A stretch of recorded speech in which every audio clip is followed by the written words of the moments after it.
마가복음 2장 23절.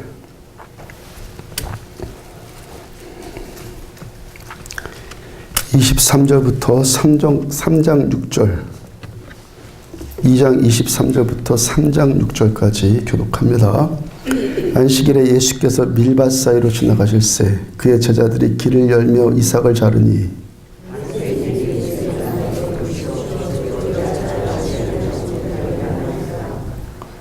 예수께서 이르시되 다윗이 자기와 및 함께한 자들이 먹을 것이 없어 시장할 때 한 일을 잃지 못하였느냐.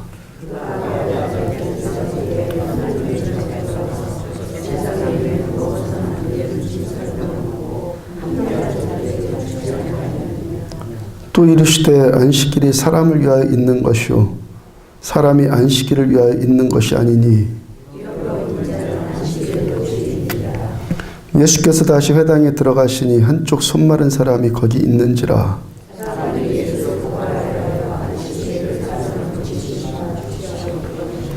예수께서 손 마른 사람에게 이르시되 한가운데 일어서라 하시고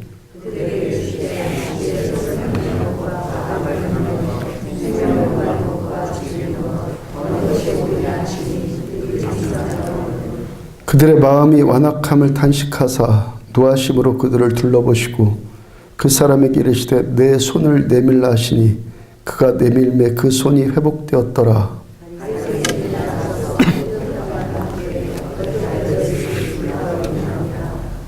아멘. 트집과 자유, 자유와 트집이라는 제목으로 말씀 전해드리도록 합니다.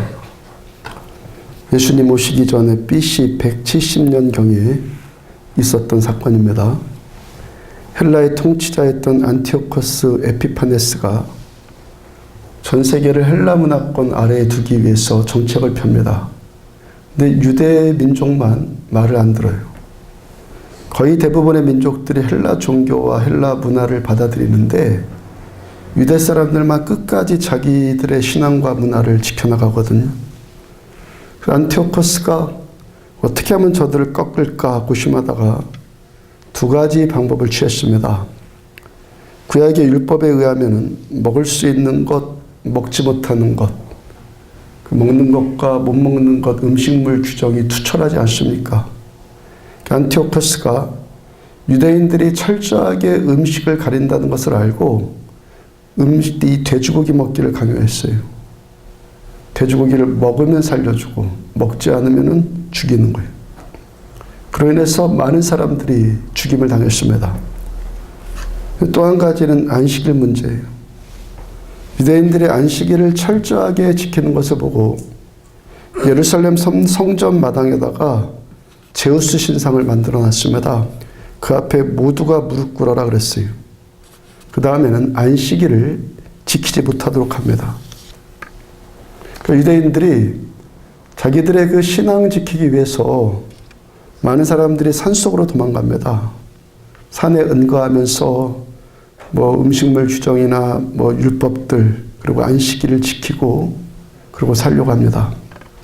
안티오코스가 유대인들이 있는 곳, 산속에 들어가서 있는 곳을 알아내고 쳐들어가요. 일부러 안식일 날 잡아서 쳐들어갑니다. 유대인들이 안식일 날은 일하지 말라는 그 규례를 지키기 위해서 대항하지도 않았고 도망치지도 않습니다.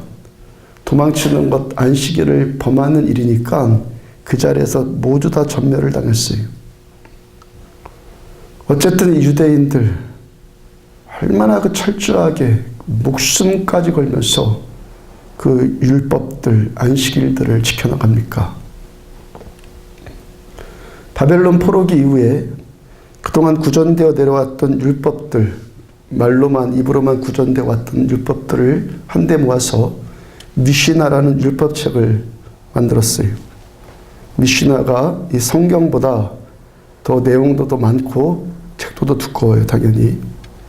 미시나 안에는 안식일에 관한 규정만 39개조가 있어, 39개조.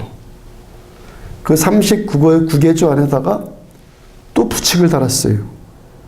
이건 해야 된다, 저것을 하지 말아야 된다고 세심하게 부칙들을 달아놓은 것이 총 219가지예요. 219가지가 되는 규정이 안식일 날은 뭘 해도 된다, 안 해야 된다, 그게 219가지나 돼요.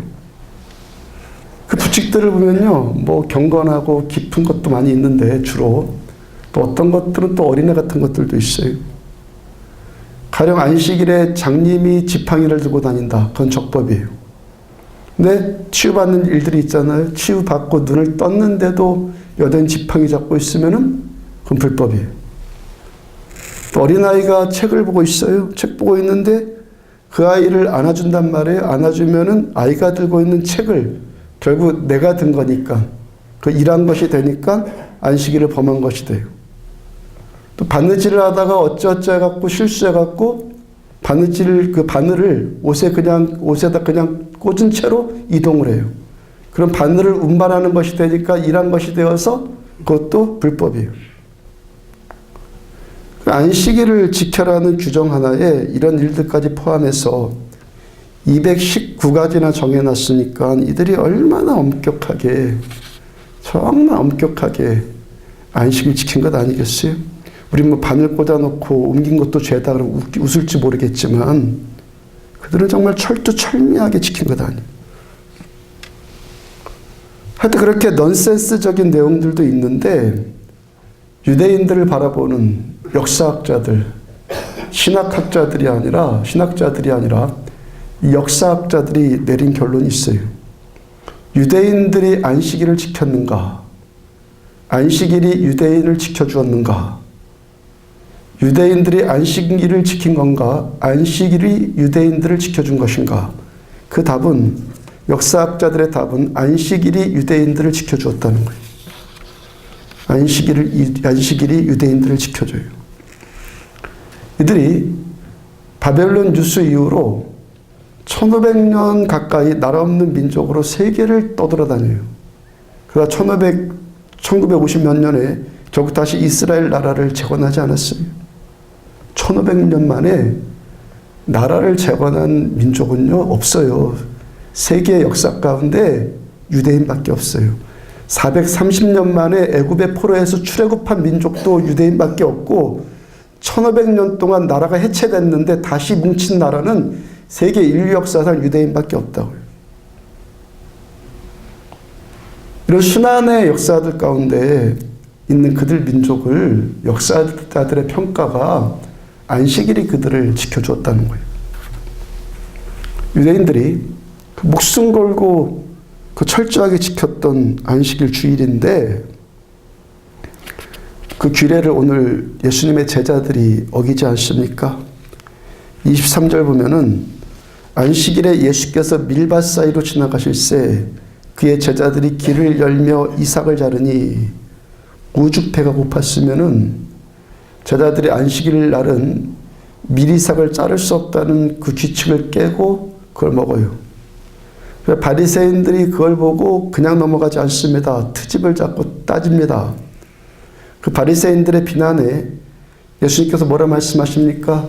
그 옛날 다윗이 사울에게 쫓길 때 대제사장에게 가서 제사장들만 먹을 수 있는 그 떡, 그 진설에서 올리는 그 떡, 제사 드릴 때 올렸던 떡을 다윗이 먹은 일이 있지 않았느냐 하고 상기시킵니다. 그 다음에 하신 말씀이 27절을 보면은 또 이르시되 안식일이 사람을 위하여 있는 것이요 사람이 안식일을 위하여 있는 것이 아니니. 예수님 뭘 말씀하시는 거예요?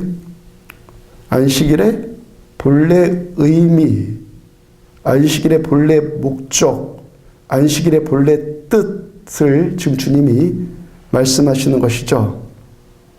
지금 바리새인들은 안식일의 형식만 지금까지 붙들고 있었단 말이에요. 형식만. 그런데 사람이 안식일이라는 어떤 형식, 안식일이라는 형식을 위해 사람이 존재하는 것이 아니라 안식이라는 형식이 사람을 위해 존재한다고 지금 주님이 제대로 잡아주시는 거예요. 이것이 안식일의 본래 의미이고 뜻이라는 거예요. 근데 지금 이 바리새인들에게 있어서 그 형식이 목적을 배신해버렸죠. 형식이 목적을 버렸어요. 방법만 남았어요. 본래의 깊은 뜻 멀리 버렸어요. 본래 깊은 의미 멀리 버려버렸어요. 가버렸어요. 그러니까 안식일의 본래 의미는 사람을 돕고 우리를 회복시키기 위해서 세워졌는데 그 의미, 우리를 돕고 우리를 회복시킨다는 그 의미는 사라져버리고 방법만 남아버리니까 이제는 사람이 안식일을 위해서 존재한단 말이에요. 사람이 안식일을 위해서 존재하게 되었어요. 저 어제 그제 이틀 동안 서울에 다녀온 것은 아버님 일로 다녀왔어요. 저희 아버님이 올해로 82세인데 지난주 수요일 날, 오늘 말고 지난주 수요일 날이요, 어떤 대학병원 간호사로부터 저에게 전화가 왔어요. 아버지가 암 진단을 받으셨고 그 수술을 해야겠는데 주치의가 보호자인 저와 상담을 해야겠다는 거예요.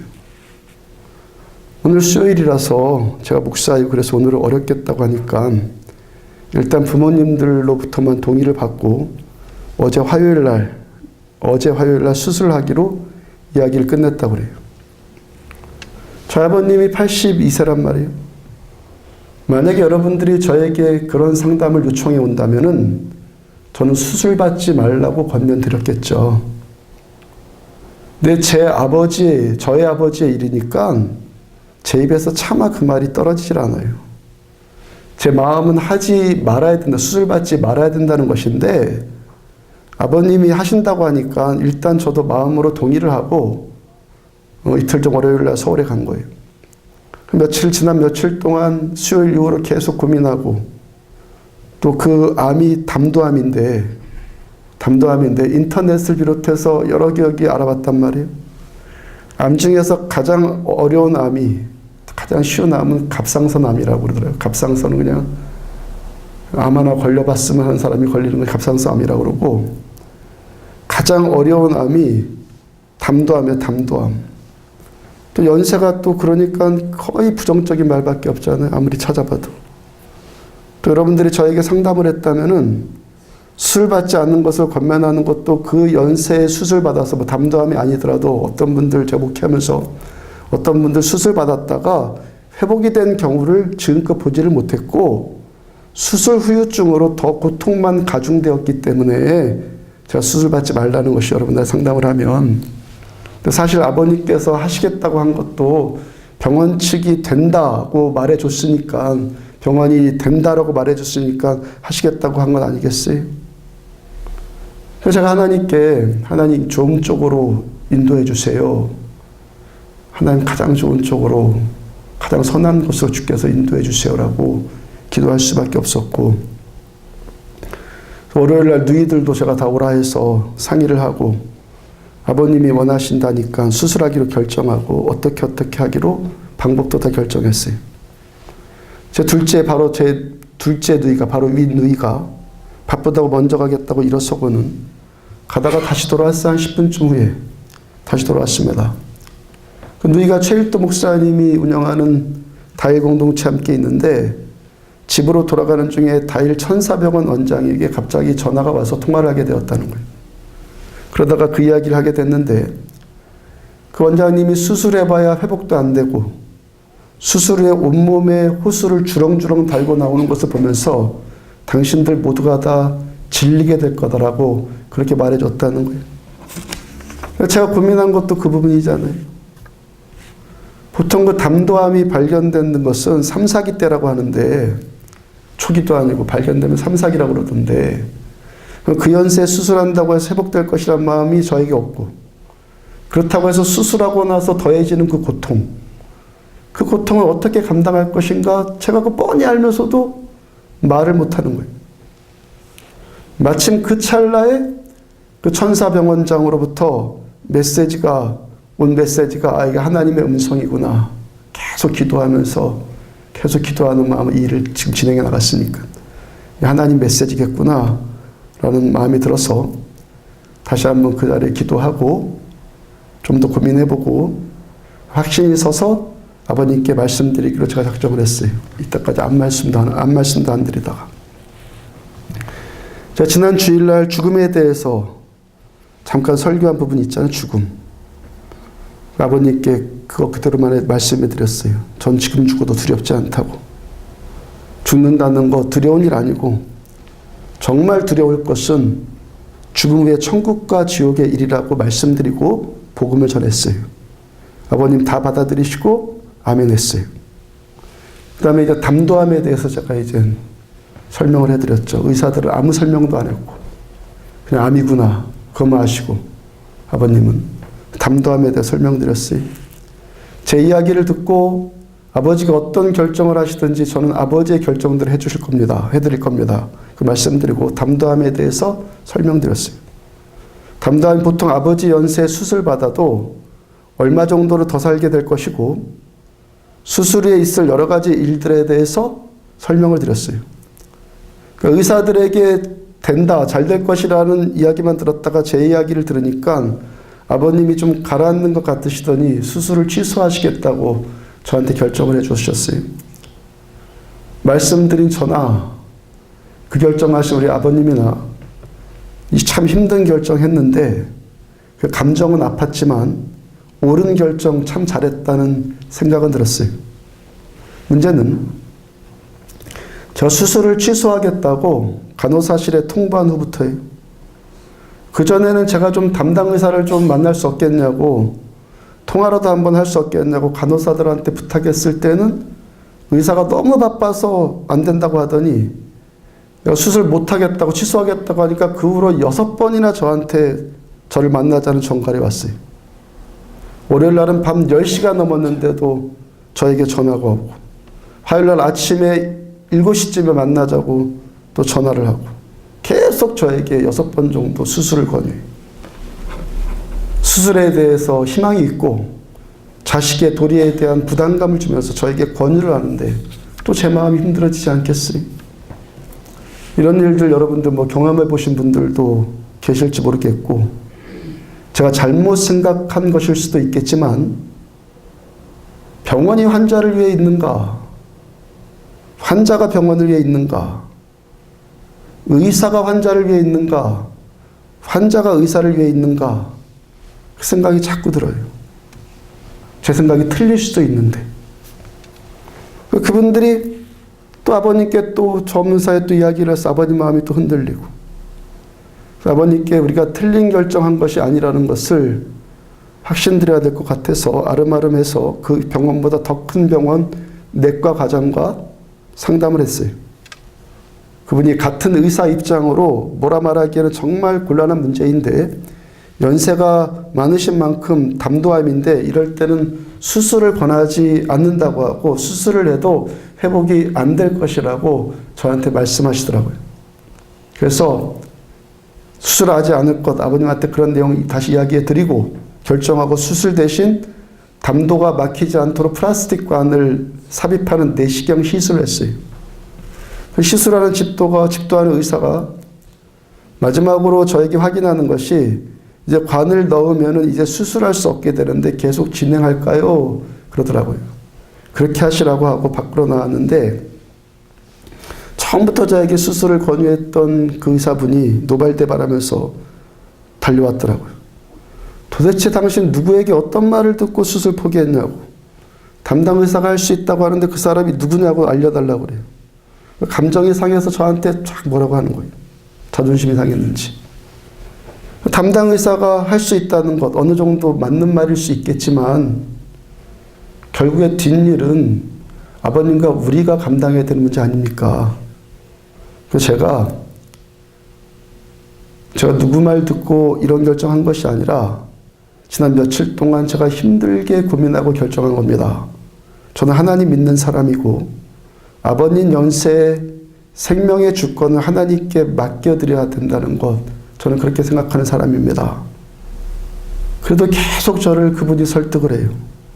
그리고 또 제가 목사인데 제 경험으로는 우리 교회 성도들이 저에게 이런 상담을 했다면 저는 수술받지 않도록 저는 권유했을 겁니다. 그런데 제 아버지 일이니까 제가 이렇게 힘들게 결정한 겁니다. 아니 의사가 더 경험 많은 거지 목사님 나이가 몇입니까? 저도 장로인데 62입니다 그러더라고요. 제가 장로님이란 말에 또 용기가 좀 나서 제가 기도하고 제가 기도하고 고민 많이 하고 힘들게 결정한 거니까 저의 결정을 좀 도와주세요. 그랬단 말이에요. 근데 그분의 대답이 저를 더 씁쓸하게 했어요. 아니, 기도도 모든 여건들, 정황들을 다 먼저 고려해 본 다음에 하는 거지, 뭐 하나님이 직접 알려주신답니까? 야, 저 장로님 도대체 어느 교회에서 장로로 세웠는가? 묻고 싶은 마음이 막 저한테 막 올라오고, 물어보진 않았지만 동시에 하나님을 아는 수준이 정말 아니구나. 그리고 이 시대에 기독교를 조금 제가, 물론 뭐 모르겠습니까? 그러는 것들 체험을, 실감을 한 거죠. 이 시대의 기독교에 대해서. 두 가지의 마음이 아팠어요. 하나는 제 생각이 정말 틀릴 수 있겠지만 환자가 병원을 위해서 존재하는가? 병원이 환자를 위해 존재하는가? 그 생각.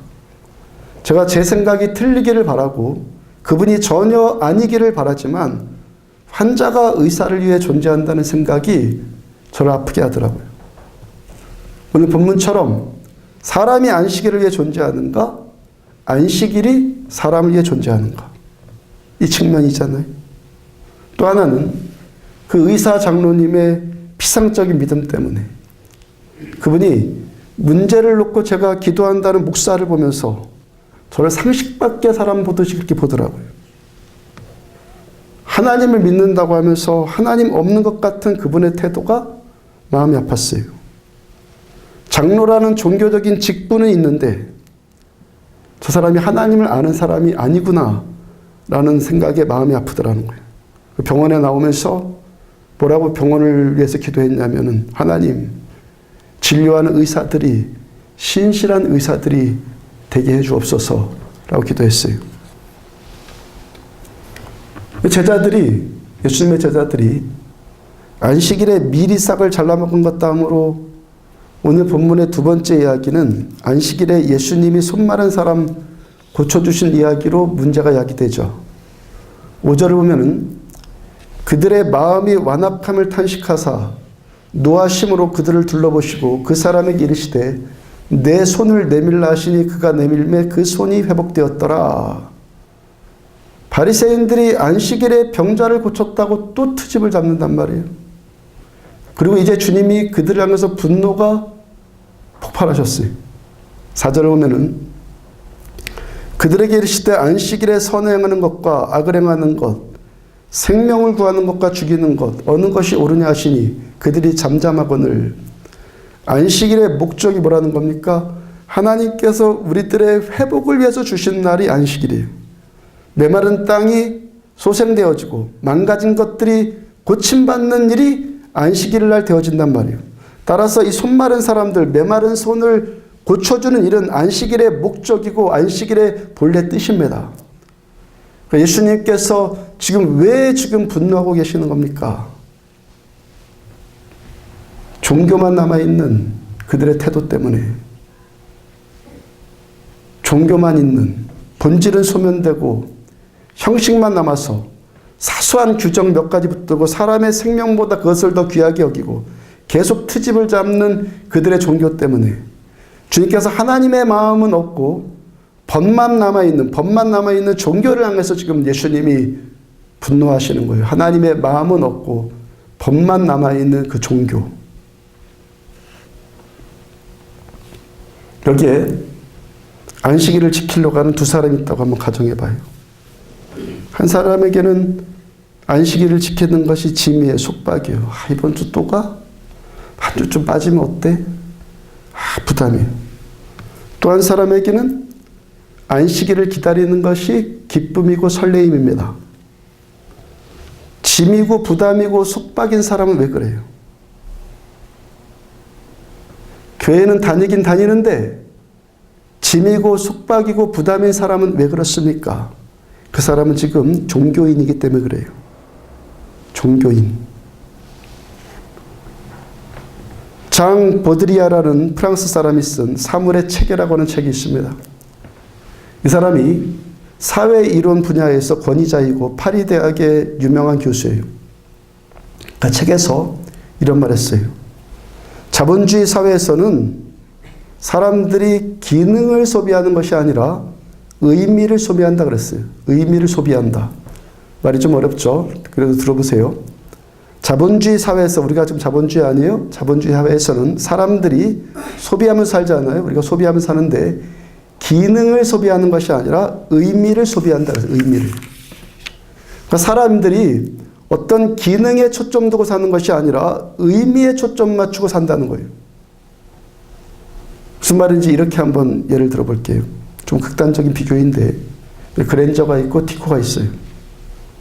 티코가 기름값도 싸고 유지비도 적게 들고 좁은 골목에서 운전하기도 수월하잖아요. 근데 왜 사람들에게 당신 티코 안 타고 그랜저 탑니까? 그러면 거의 대부분 사람들 뭐라고 대답합니까? 대부분 사람들 뭐라고 대답합니까? 그게 안전하고 승차감도 좋고 편하니까. 거의 대부분 그렇게 대답을 하죠. 승차감이 좋다는 것, 또 편하다는 것은 맞을 수 있겠는데 안전하다는 것은 그거 아니에요. 티코 탄 사람은 많이 죽었고 그랜저 탄 사람은 적게 죽었다. 그런 통계 없거든요. 그러니까 티코 타는 것이 유지비도 훨씬 적게 드는 장점이 있음에도 불구하고 사람들이 그랜저를 타는 이유가 어디 있습니까?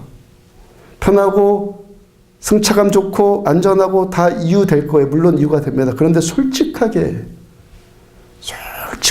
인정하고 싶지 않은, 속으로는 아는데 입으로는 인정하고 싶지 않은 더 깊은 이유, 더 깊은 의미, 느낌, 그 의미, 기분, 감정 그 있잖아요. 인정받고 살고 싶은 마음. 아이니까 말씀드리기가 수월할 텐데 제 딸아이가 3, 4학년쯤까지만 해도 스타렉스를 타고요. 우리 차가 최고다 그랬어요. 차 크다고. 근데 이제는 6학년이 되어서 사춘기에 접어드니까 저희 집 앞에 스타렉스도 있고 카니발도 있으면은 엄마한테 카니발로 학교 데려다 달라고 그래요. 사람의 본성이랑 본성. 사람은 기능을 소비하는 것이 아니라 의미를 소비한단 말이에요. 어떤 기능, 본래 그 기능, 합리적인 기능에 초점 맞추는 것이 아니라 그 마음속에 드는 기분, 즉 의미에 초점을 두고 사는 것이 자본주의 사회라는 거예요. 종교가 이렇다는 거예요. 종교에 붙들린 사람이 율법을 지키려고 하는 목적이 뭡니까? 그런 몇 가지 일을 지킴으로 자기 존재감을 드러내려고 하는 거예요. 종교에 붙들려서 이제 본질은 소멸되고 형식만 남았어요. 그리고 그 형식을 몇 가지 지킴으로 인해서 자기 가치, 자신의 값이 올라가는 느낌을 받는 거예요. 느낌. 그러니까 모든 것들이 다 자신의 이익거리가 돼요. 종교에 붙들리면은 다 자기 이익거리가 돼요. 다른 사람의 고통도, 손 마른 사람 같은 환자도, 어떤 암 환자도 다 자기 이익거리로만 느껴지는 거예요. 내가 지난 30년 동안 새벽 예배 하루도 빠지지 않고 드렸다. 만약에 이런 것이 어떤 사람의 입에서 표현되고 있다면 그 사람은 지금 종교에 붙들려 있을 가능성이 아주 농후한 거예요. 내가 이런저런 일들을 했고 직분은 뭐고 헌금은 얼마 했고 이런 것이 내 입으로 표현되어지는 순간 그 사람은 지금 자신의 어떤 종교적인 행위를 지키는 것으로 자신의 값어치를 올려보려고 하는 거예요. 나는 비가 오나 눈이 오나 목숨 걸고 새벽 예배 한 번 안 빠졌다. 나는 생명 걸고 안식일을 지키는 자다. 이러면서 자기 스스로를 높이는 거예요. 교만해지는 거예요. 그렇게 못하는 자들을 뭐라고 하고 멸시하고 이래라 저래라 하고 내가 너보다 훨씬 높다 정죄하고 가르치고 판단하고 그런 입장이 된단 말이에요. 바리새인들 같이 지금 트집 잡기 좋아하고.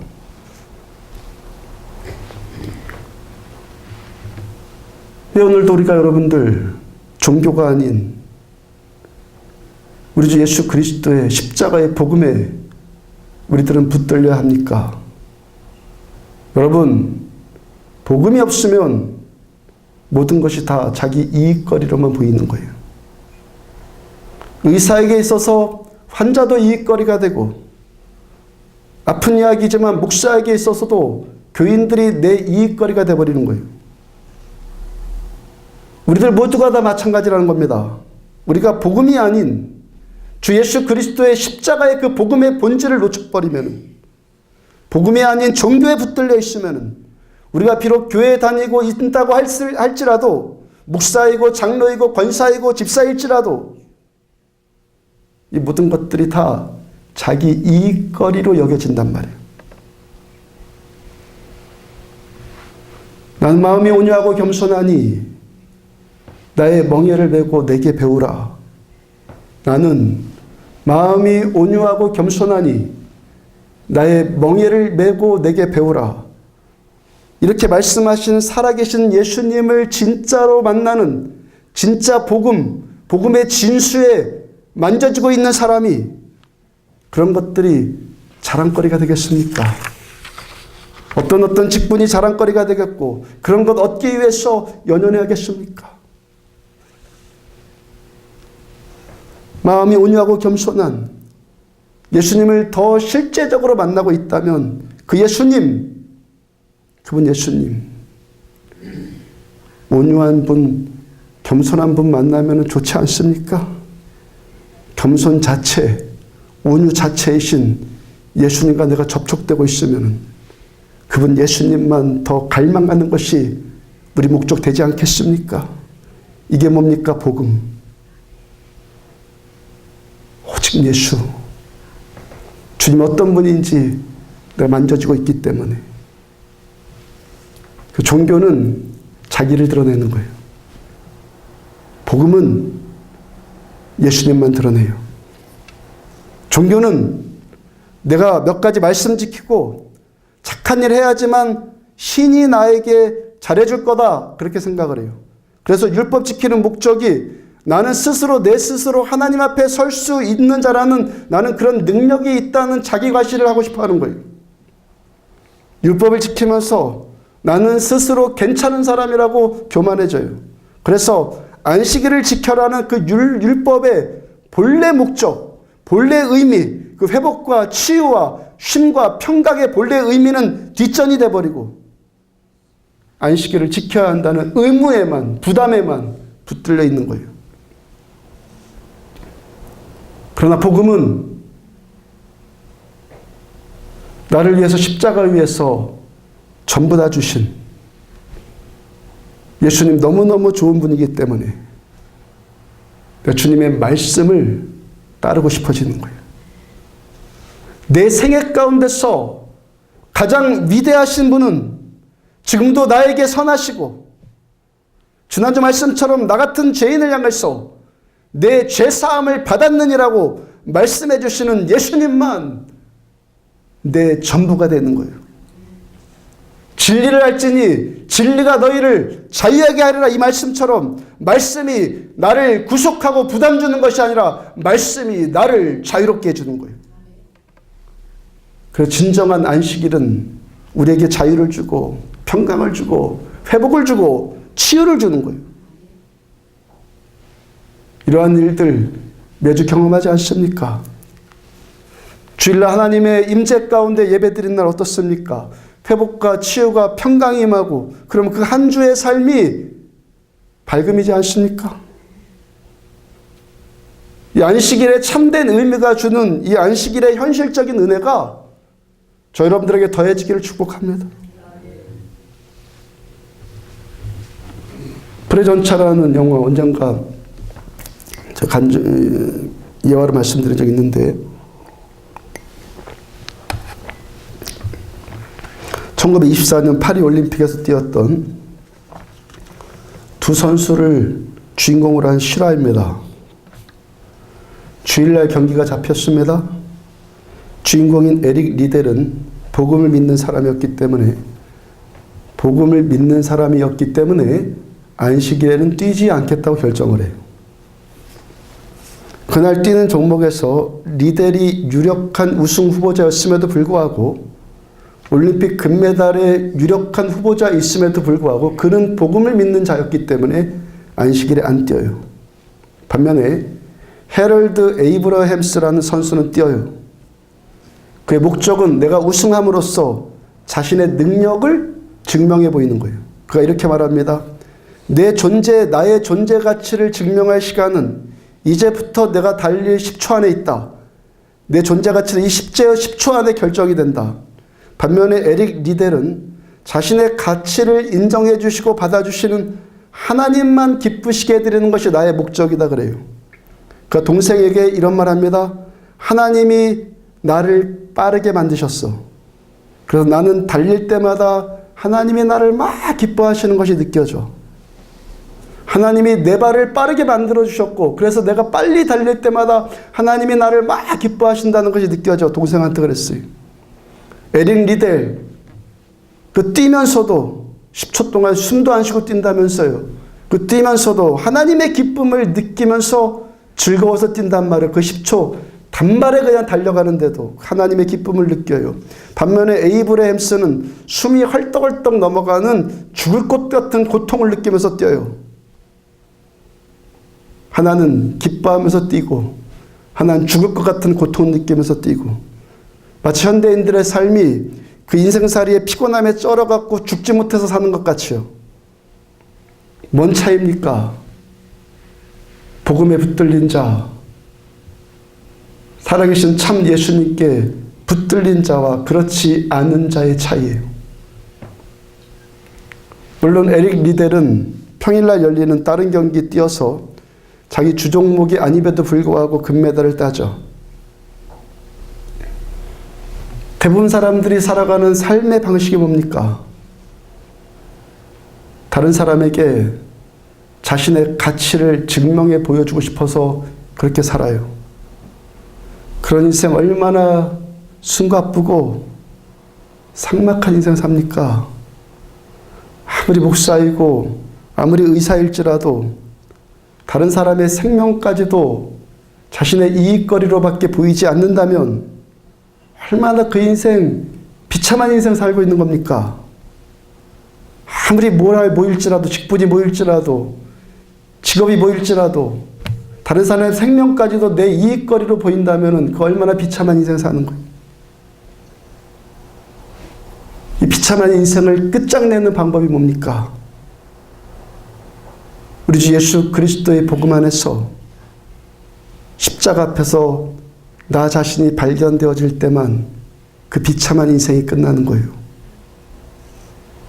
고린도서 5장 17절 그런즉 누구든지 그리스도 안에 있으면 누구든지 그리스도 안에 있으면 새로운 피조물이라 이전 것은 지나갔으니 보라 새 것이 되었도다.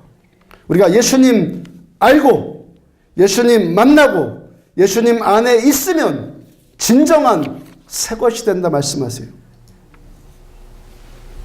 주님 안에 있어야지만.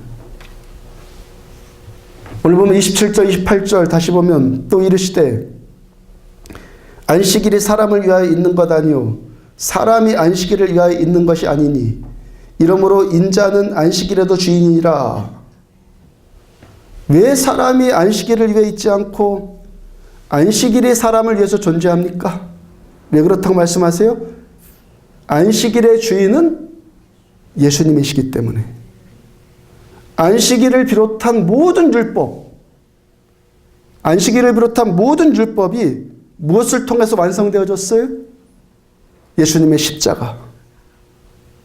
예수님의 십자가를 통해서 모든 율법이 완성되어졌고 모든 율법의 속박이 은혜로 바뀌어져 갖고 우리들에게 율법이 이제부터는 우리에게 속박을 주는 것이 아니라 자유함을 주는 거예요. 그래서 안식일의 주인은 오직 예수님 한 분. 십자가 위에서 우리들을 위해서 모든 것을 다 주신 예수님. 예수님이 이 안식일의 주인이시기 때문에 우리가 안식일에 예수님께서 주시는 평강과 치유와 회복의 자유함의 이 모든 것들을 안식일 날 누리는 거예요. 안식일이 히브리어로 사바스라는 단어인데 그 뜻 자체가 깊은 쉼과 깊이 있는 쉼과 평강함이에요. 인자는 안식일에도 주인이라 무슨 말입니까? 주님 자체가 평안과 쉼과 안식이라는 거예요. 그럼 우리가 종교가 아니라 살아계신 예수님을 현실적으로 예배하면 쉼과 회복과 치유가 일어나는 것 당연하죠. 당연하다고요. 종교생활 안 하고 정말 예수님 만나면, 정말 예수님 만나면, 미국에서 일주일에 한 번씩 교회 나오는 사람과 안 나오는 사람 조사해 봤어요. 일주일에 주일날 한 번만 예배 드리는 것으로도, 주일 한 번만 예배 드리는 것으로도 10%가 더 오래 산다는 통계가 나왔어요. 일주일에 2번 이상 교회 나오는 사람은 20% 이상 더 오래 살더라는 거예요. 당연한 결과 아니에요. 쉼 자체이시고 평안 자체이신 예수님 만나고 났는데 당연히 회복과 치유 일어나고 수명도 연장되고 뭐 뜻밖의 아닌 경우도 있겠지만 평균적으로 보편적으로 수명도 연장되고 건강해지는 거 당연하죠. 히브리서 4장을 보면은 안식일은 하늘나라의 상징이다 그랬어요. 우리가 드리는 주일은 천국의 상징이에요. 우리가 지키는 주일 자체가 하늘나라의 예표라는 거예요. 히브리서 4장 11절 보면은 그러므로 우리가 저 안식에 들어가기를 힘쓸지니, 그러므로 우리가 저 안식에 들어가기를, 안식에 들어간다고 했어요. 천국에 들어가기, 예수님 안에 들어가기를 힘쓸지니. 그러므로 안식일을 지켜라. 축복입니까? 부담입니까? 십자가 위에서 우리들의 평강과 우리들의 치유, 쉼, 회복을 위해서 십자가 위에서 모든 것을 다 쏟아부으신 예수님. 그 주님 만나는 날인데 당연히 기대이고 축복 아니겠어요? 어떤 분이 이런 고백해요. 나는 주일만 기다려줘요. 일주일에. 주일에 하루 예배 드리고 일주일 살아요. 진정한 복음을 아는 사람의 당연한 고백이죠. 딕 루카스라는 영국 목사님이 자신의 설교 가운데 이런 이야기 했어요. 목사님이 초대교회 성도들과 로마인들 사이에 아마도 이런 대화가 오갔을지도 모르겠습니다 하고 설교를 했습니다. 로마인이 초대교회 성도들에게 질문을 해요. 초대교회 성도들에게 로마인이 질문하는 거예요. 당신 종교인이라면서요. 종교를 갖는다는 것 좋은 일이죠. 그러면 당신들의 성지, 당신들의 성전은 어디에 있나요? 아, 우리의 성전이요? 성지요? 따로 없어요. 예수님이 우리의 성전이에요. 성전 없다고요? 그럼 제사장은 어디서 제사를 지내나요? 제사장도 따로 없어요. 예수님이 우리의 제사장이에요. 제사장도 없다고요? 그럼 제물은 어떻게 드려요? 제물 드려야지만 신이 은혜 베풀어 주는 것 아닌가요? 우리에게요? 제물도 따로 없어요. 예수님이 우리의 제물이세요. 로마인이 툴툴거려요. 뭐 이런 종교가 다 있어? 뭐 이런 종교가 다 있어? 맞는 말이요. 지극히 당연해요. 우리가 믿는 것은 종교가 아니에요. 우리는 살아계신 예수님을 믿어요. 살아계신 예수님. 살아계신 예수님. 살아계신 예수님이 우리들의 신앙의 전부예요. 아니, 신앙이 아니라 우리들의 인생, 내 존재 전부, 전체의 모든 것이에요. 우리 오늘도 예수님의 십자가 앞에서 모든 종교적인 위선들, 그 껍데기들 벗어버리고 종교에 붙들리면은 모든 것이 다 내 이익거리란 말이에요. 그렇게 살면 되겠습니까, 여러분들? 종교적인 위선들, 껍데기들, 그 비참한 생에 벗어버리고 안식일의 주인이시고 쉼과 평안 자체이신 살아계신 예수님 더 깊이 만나는 은혜와 축복이 임하기를 주의 이름으로 축원합니다.